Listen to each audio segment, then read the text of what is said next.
Welcome to Noha's narrative where everything feels real and something hides deeper. The girl who came back, the last thing Nora Voss remembered was the cold. Not the kind of cold that comes from open windows or forgotten jackets. It was the kind that sinks into your chest and stays there. The kind that tells you something is ending. She had been walking home from the library on a Tuesday evening, her bag heavy with books she would never finish reading, when a car came around the corner too fast.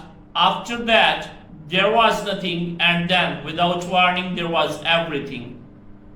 She gasped so hard her throat burned, her hand flew out and hit something solid, wood, flat, familiar, a desk. She blinked against fluorescent light that was too bright and too honest, and slowly, like a photograph developing in real time, the room came into focus. Westbridge High, room 114, literature. The clock on the wall read 9:17 in the morning. Nora's heart knocked hard against her ribs. She pressed both palms flat on the desk just to feel something real. The smell hit her next. Floor cleaner, dry erase markers, and someone's too sweet body spray from 3 rooms over. She knew his room. She knew every crack in the ceiling tile above the second window.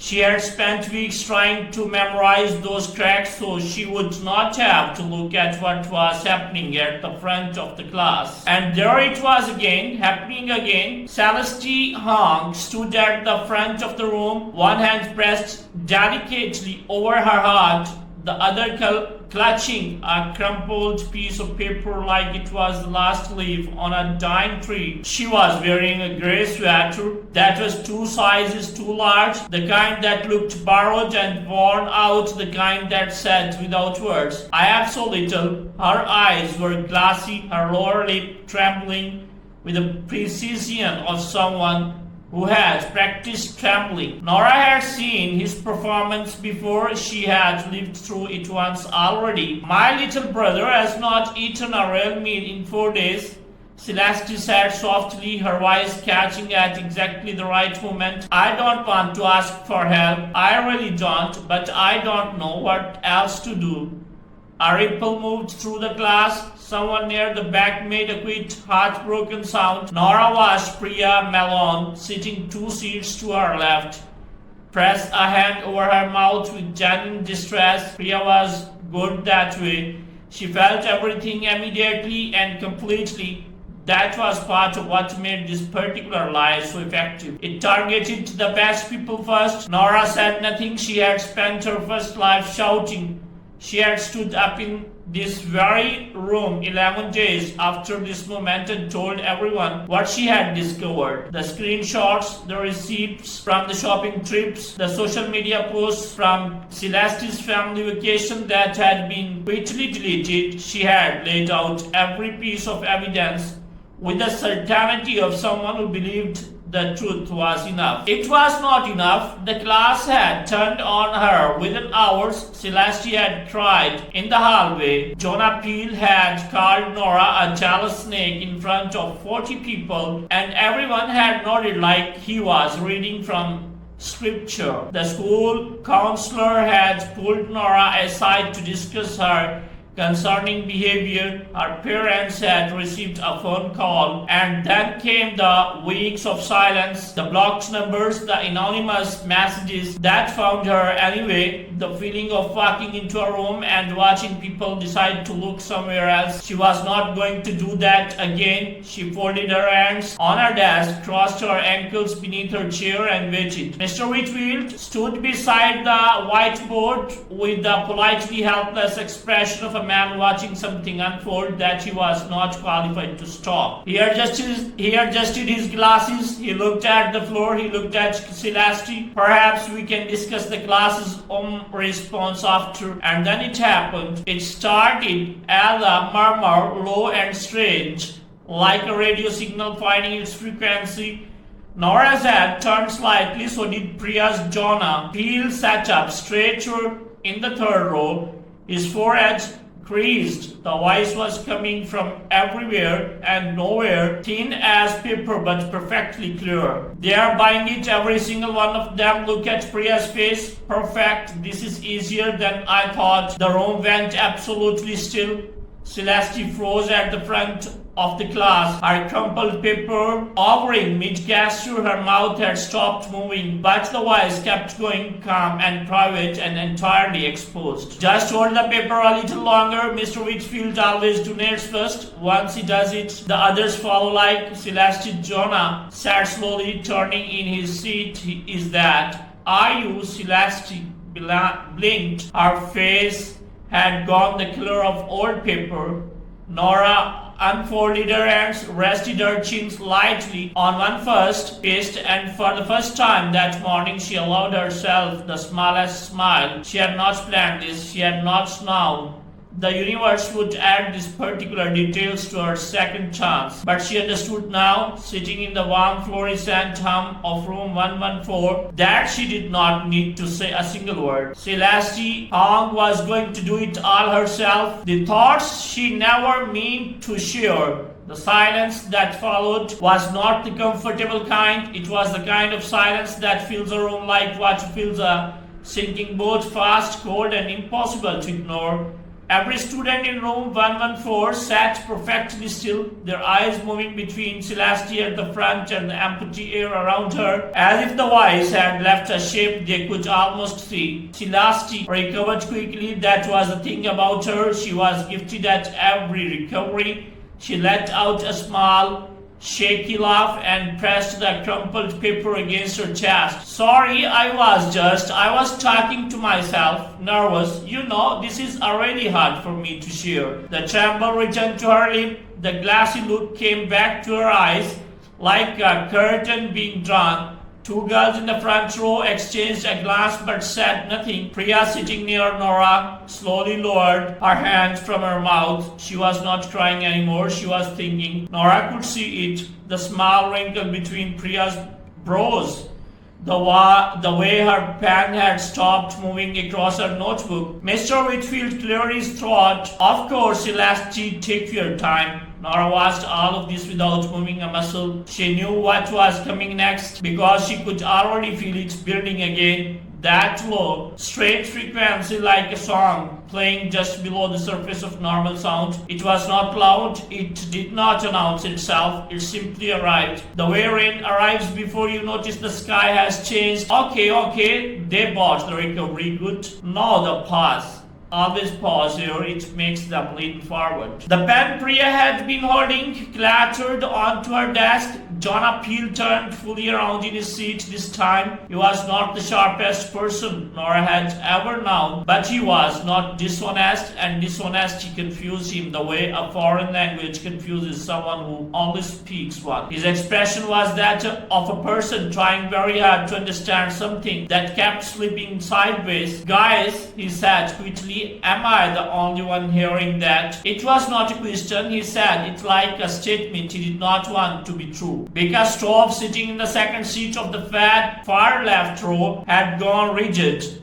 Becca was Celeste's closest companion, her shadow in every hallway, the girl who carried Celeste's purely balm and laughed at all of Celeste's observations about other people. But right now Becca was staring at the surface of her desk with the focused intensity of someone trying to disappear through it. Nora noticed Becca. She filed it away. I heard it, said a quick voice from the back. It belonged to a boy named Tom, who rarely spoke in class and spent most of his time drawing small detailed landscapes in the margins of his notes. He said it without drama, the way you confirm a fact you would rather not be responsible for confirming. Celeste's composure flickered. It was suitable. It was subtle, a tightening around her eyes, a millisecond of something sharp and calculating passing across her face before the softness returned. She took a small step forward and pressed one hand to her cheek. I really don't understand understand what's happening right now. I came here to share something painful and private, and I feel like people are trying to make this into something weird, and that really hurts. The word hurt landed with intention. She had learned long ago that redirecting toward personal injury was the fastest way to shift her own sympathy back in her direction. It had worked before, it had worked every single time before, but the frequency was not finished. Redirect to hurt feelings.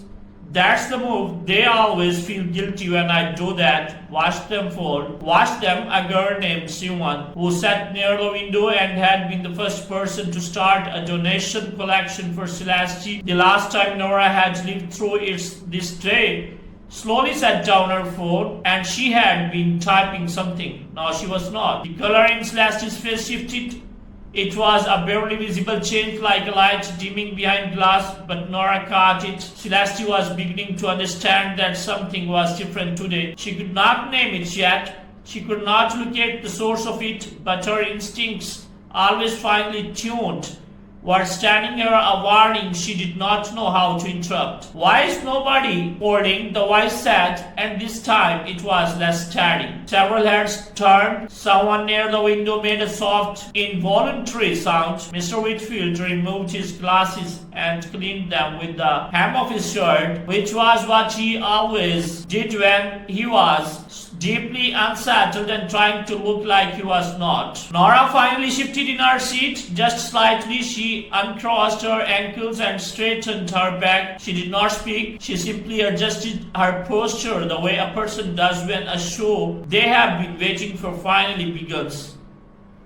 Priya turned and looked at her. Priya's eyes were quick and initiative, and they moved across Nora's calm face with visible surprise. They had not spoken yet today, had barely exchanged more than the brief, polite nod of two people who shared a glass, but something in Nora's stillness communicated to Priya the way words could not. You knew, Priya's expression said. Nora gave the smallest possible lift of one shoulder, not confirmation, not tenure, just acknowledgement that the world was doing something interesting and she intended to watch it to do so. Jonah stood up from his seat. It surprised everyone, including it seemed Jonah himself. He unfolded his tall frame from the desk and stood there for a moment as if deciding whether he had made a mistake. Then he looked at Celeste directly. Celeste said, I need you to explain what we keep hearing because it sounds like your voice and it sounds like it's coming from. He paused, clearly struggling with how to finish the sentence rationally. From inside the room, from everywhere, Celeste opened her mouth. The frequency returned one more time, quick and devastatingly clear. Do not panic, you can still fix this. You have fixed harder things than this. Just cry. When in doubt, cry. It stops every conversation because Tope made a sound like a small gasp. She pressed both hands flat on her desk. Her eyes were bright and unhappy and full of something that had been building for a very long time. Nora looked at Becca and understood Becca was not going to be able to hold on much longer, and when Becca let go, everything Celeste had built, every careful practiced, cheerful performance was going to come down with her. Nora folded her hands against and waited. She was very good at waiting now. The fall of perfect life. The first crack appeared in Becca's Tope's hands. She had been pressing them flat on her desk for several minutes now, fingers spread wide the way a person themselves before something heavy falls. Her breathing had become shallow and fast, visible in the rise and fall of her narrow shoulders. Everyone near her had noticed. Nobody said everything because the room was still caught in that strange suspended state, half afraid to speak and half unable to look away. Celeste had pivoted twice already. She had tried the trembling lip again. She had tried the soft, wounded voice. She had even tried looking directly at Mr. Whitfield with an expression that begged for adult intervention. But Mr. Whitfield was cleaning his glasses for the third time in the 10 minutes, which meant he had fully exhausted his ability to manage the situation and was now simply hoping it would resolve itself. It was Jonah who broke the surface first. It was still standing beside his desk, arms crossed, jaw set in the particular way it sat when he was was working something out and did not like where the working was taking him. He pointed at no one in particular and said slowly and carefully, I donated $40 last month to Celeste's family for her brother. No one responded. I told my mom about it. He continued. She gave another 20. She made soup. She put it in a container and I brought it to school and gave it to you. He turned to Celeste and you cried and said it was the nicest thing anyone had ever done. Celeste's expression did something complicated. It moved through 3 or 4 feelings in fast succession. None of them quit landing like a hand reaching for a railing in the dark. Jonah, this is not the time. The soup came back.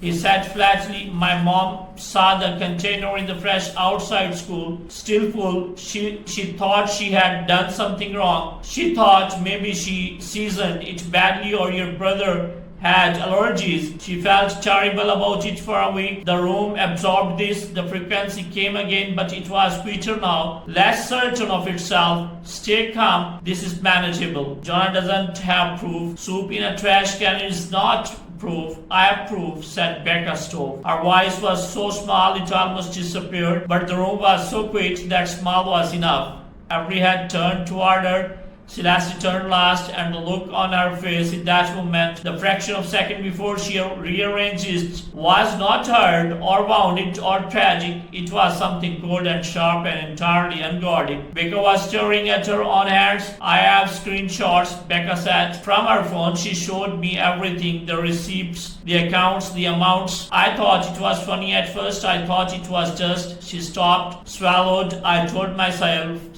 it was not hurting anyone, that the amounts were small, that people gave because they wanted to, and so it was sort of their choice. She finally looked up. Her eyes found Jonah's first, then swept slowly across the room. Her family went to a resort in December 4 nights ago. Her brother is fine. He's actually in a travel football league and the registration fee is $400 a season. The sound that moved through the class was not loud. It was the sound of many small things shifting simultaneously, chairs adjusting, breath releasing, the quick mechanical process of beliefs restructuring itself. Celeste took one step backward. Her heel caught the edge of the small platform at the front of the room, and she steadied herself with a hand on Mr. Whitfield's desk. The crumpled tissues she had been holding since the beginning of all this fell from her fingers and landed on the floor, and nobody moved to pick it up. Becca, Celeste said. Her voice had changed completely. The softness was gone. What remained was flat and careful and stripped of performance. You don't know what you're doing. I know exactly that I'm doing, Becca said. She did not sound angry. She sounded tired in the way that people sound when they have been carrying something much too long and have simply decided to set it down regardless of what happens next. I should have done it a long time ago. There was a girl in the class who tried to tell the truth about this before, and her voice caught briefly. We all made her life very small because of it. I'm not doing that again. The room went quiet in a different way than before. Nora felt it land, not with a dramatic weight she might have imagined, but with something gentler, something that moved through her chest and settled. Rhea turned in her seat and looked at her fully. Her expression held the particular grief of someone recognizing a wrong they had participated in. Even at its edges, she did not say anything. She did not need to. Mr. Whitfield placed his glasses back on his face and straightened his posture with the energy of someone who had arrived late to their own responsibility. I think, he said carefully, we need to speak with the counselor's office. Celeste, please take a seat. Becca, you will need to come with me. Celeste sat. She moved to the nearest empty desk slowly, without her tissue, without her crumpled paper, without any of the props that had made her so convincing. She looked smaller, convincing, not in the way that invited sympathy, but in the way that things look smaller once you see them clearly. Nora watched all of this and finally uncleaned something she had been holding in her chest since the moment she had opened her eyes in his classroom. She did not feel triumphant. She had expected to feel triumphant, but what she actually felt was greater than that, a warm, steady thing. She saw light, like sunlight, through a window after a very long winter. Priya leaned over and spoke in a low voice. You knew. I had a feeling, Nora said. You didn't say anything. I didn't need to. Priya studied her for a moment with those quick, intuitive eyes. Then she nodded slowly, as if something that had not quite made sense until now had finally clicked into place. The bell rang at 9:47. Students gathered their things with the careful movements of people who had witnessed something they would be processing for days. Jonah picked up his bag, paused beside Nora's desk without fully stopping, and said quietly, I'm sorry for before. For things I said. Nora looked up at him. Thank you, she said simply. He nodded and walked out. The classroom emptied until only Nora remained. She sat for one more moment in the warm fluorescent hum of room 114, in the smell of floor wax and dry erase markers, in the ordinary, extraordinary effect of being alive and present and unheard. Then she picked up her bag, pushed in her chair, and walked out into the hallway. This time, she was not afraid of what came next. Thank you so much.